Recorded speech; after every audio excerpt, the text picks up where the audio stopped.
Elle part étudier en Turquie et c'est son corps qui retourne dans son pays d'origine, le Gabon. Son corps inerte, en absence de vie, c'est-à-dire elle est décédée. Elle part étudier là-bas et arrivée là-bas, les mauvais gens ont pris possession d'elle et puis on l'a malheureusement fait taire et elle n'est plus de nos jours. Elle n'étudie plus, sa famille est dans les problèmes, on pleure son absence, on pleure son départ. Nous-mêmes de ce côté de la diaspora, on pleure, on regrette beaucoup, beaucoup, beaucoup. Et parfois, on se dit pourquoi on a même pu l'envoyer en Turquie étudier à un tel bas âge. Et en plus, elle n'avait pas de famille dans son entourage. Donc, si toi-même tu as été touché par cette affaire, prends d'abord une minute de silence pour elle, abonne-toi à la vidéo, active toutes les notifications pour ne pas rater les prochaines vidéos et les prochaines astuces que je vais faire sur l'immigration. Et on se retrouve après le jingle.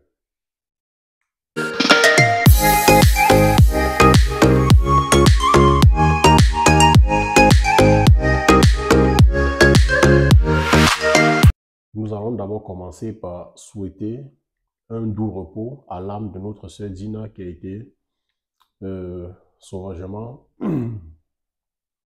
à qui on a sauvagement ôté la vie du côté de la Turquie.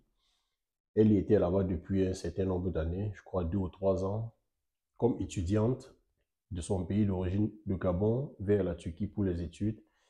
Et mal en a suivi qu'elle n'a pas pu suivre ses études jusqu'à la fin. Pourquoi? Parce que harcelée sexuellement par les Turcs.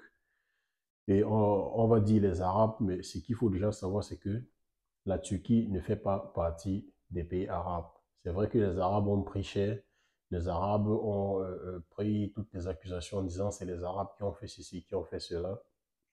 Je vais déjà vous dire d'entrée de jeu que la Turquie ne fait pas partie des pays arabes. Donc, c'est les Turcs qui l'ont fait. C'est les Turcs qui l'ont fait. Donc, je regrette beaucoup ce qui est arrivé à la petite Dina. Je souhaite beaucoup de courage à sa maman.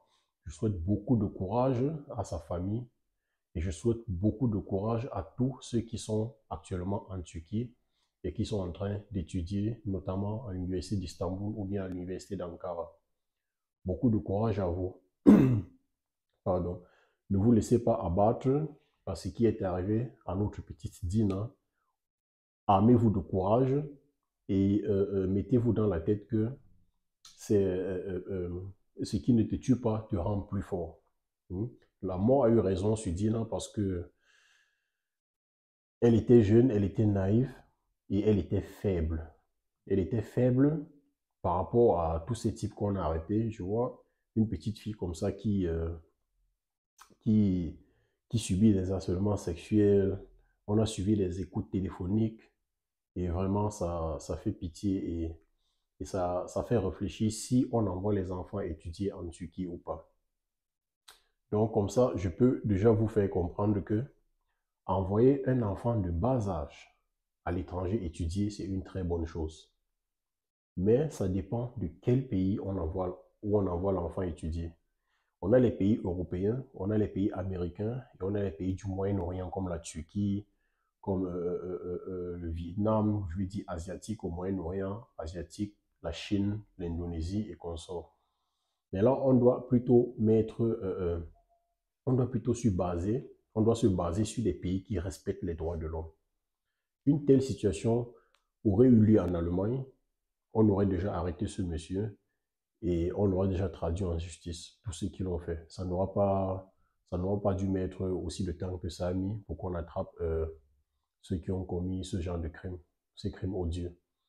Donc, comme vous dire, l'Allemagne, l'Europe et l'Amérique restent les pays sécurisés où vous pouvez envoyer vos enfants étudier.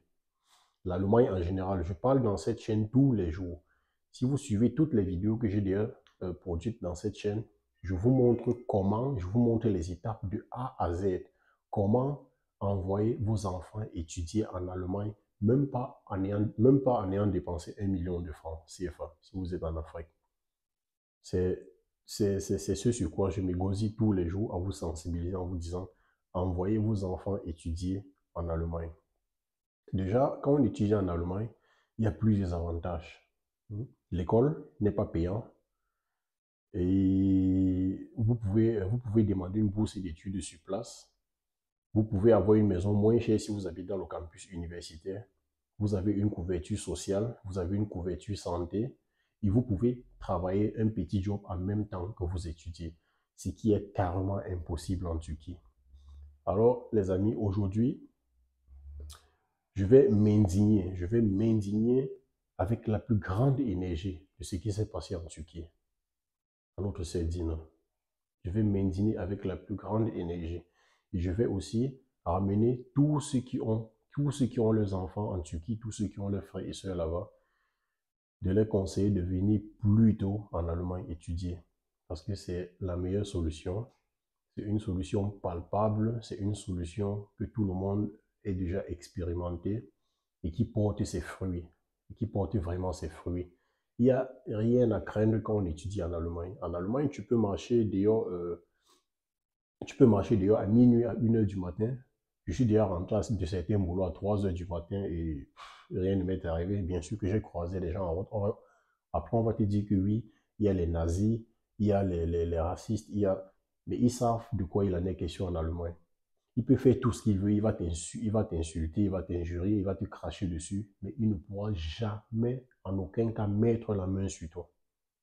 Il ne pourra en aucun cas mettre la main sur toi. Donc c'est de ça qu'aujourd'hui je suis en train de décrire. Et pour le deuxième point, c'est que la Turquie est presque un deuxième pays pour moi parce que je passe la majorité de mes vacances en Turquie et j'ai des amis qui étudient en Turquie. Par exemple, à l'université d'Ankara.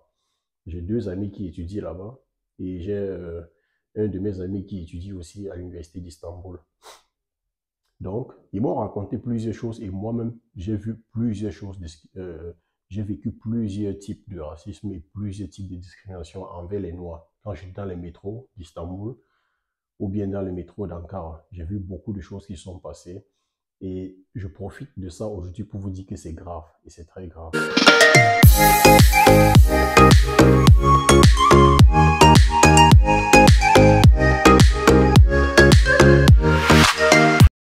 Juste un petit exemple ou 2 petits exemples de discrimination que j'ai vu en Turquie et vous allez le comprendre après si c'est juste envers les Noirs ou c'est aussi ou bien c'est pas une discrimination. En fait, ce que moi j'ai vu quand j'étais dans les métros d'Istanbul, c'est que je rentre dans le métro, je m'assois et puis je crois que c'était une étudiante béninoise à Istanbul qui avait fini son université et est rentrée de son petit job qu'elle avait dans un magasin de couture. En fait, dans un magasin où on vend les habits et du prêt-à-porter, quoi. Donc, elle aussi, elle rentre dans le métro, elle s'assoit, moi je m'assois de l'autre côté et je suis en train de lire mon petit bouquin. Et subitement, je vois, il y a un monsieur qui rentre, un Turc. Je connais le Turc facialement, je sais à quoi il ressemble et comment il se comporte. Donc, il rentre, mais curieusement, il se rapproche plus de l'étudiante béninoise. Il se rapproche de plus en plus. Et ce que nous savons ici en Europe centrale, c'est quoi? C'est que quand tu rentres dans un métro ou dans un bus ou dans un train, tu fais l'effort de t'asseoir le plus loin possible de celui qui est tout proche de toi. Le plus loin possible.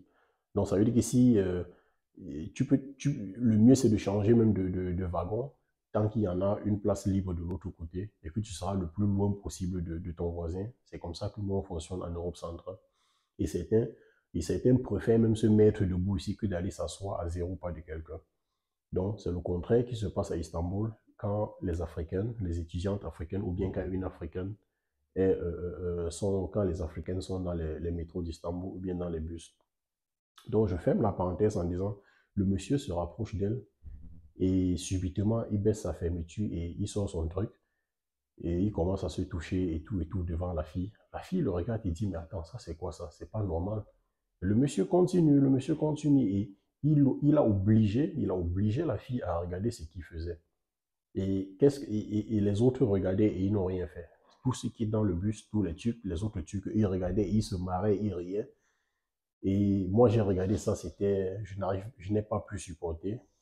Au prochain arrêt, j'ai dû stopper l'action.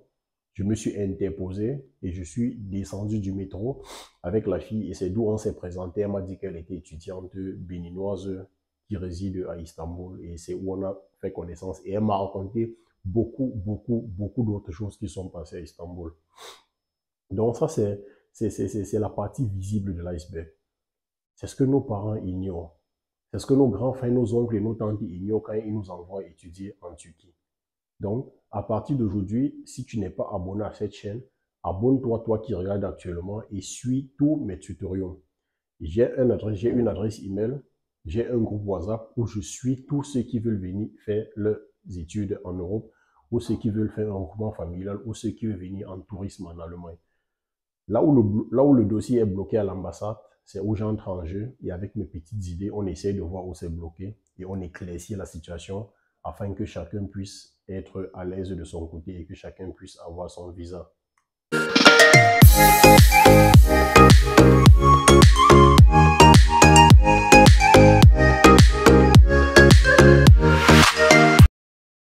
Donc, c'est juste un exemple pour vous montrer quel est le comportement des Turcs je ne veux pas dire les Africains en général, parce que si tu es Marocain, si tu es Algérien, là tu as la peau blanche et ils ne peuvent pas savoir que tu es Africain et ils ont peur des Arabes en fait. Les Africains, c'est donc les Africains qui n'ont... Quand ils regardent les Africains, en fait, ils se disent, ah ok, oui, ils se laissent faire et puis ils font ce qu'ils veulent avec les Africains. Donc, chers parents, chers frères et sœurs, n'envoyez plus vos enfants étudier en Turquie. Suivez mes tutoriels et, s'il vous plaît, envoyez vos enfants étudier en Allemagne, en France, en Belgique, aux États-Unis, pour que ce genre de problème ne survienne plus. Donc, partagez la vidéo massivement et dans les commentaires, écrivez Rip Dina pour que son âme puisse reposer en paix. Salut à tous et on se retrouve une fois pour une prochaine vidéo. Ciao.